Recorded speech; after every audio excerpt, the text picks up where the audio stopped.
জীবনে সফলতা অর্জন করতে চান আর যারা লাইফে সফলতা অর্জন করেছেন তাদেরই একটা উক্তি, তাদেরই একটা বাণী বা তাদেরই একটা কথা যে লাইফে যদি তুমি 1,000 টাকা ইনকাম করো, তোমার এখন একটা প্রয়োজনীয় একটা জিনিস কিনতে হবে। যেমন তুমি একটা মানি ব্যাগ নিতে পারো, সাপোজ তুমি একটা মানি ব্যাগ লাগবে তোমার, তুমি 1,000 টাকা দিয়ে একটা মানি ব্যাগ না কিনে তুমি 100 টাকা দিয়ে একটা মানি ব্যাগ কেনো, বাকি 900 টাকা তোমার মানি ব্যাগে রাখো। দেখবে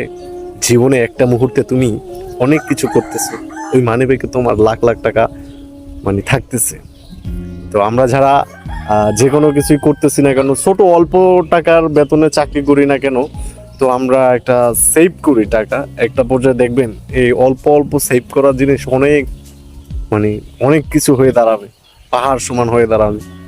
তো জীবনে যদি সফলতা অর্জন করতে চান, অনেক কষ্টের মাঝ থেকে, অনেক মানে তিতিক্ষার মাঝ থেকে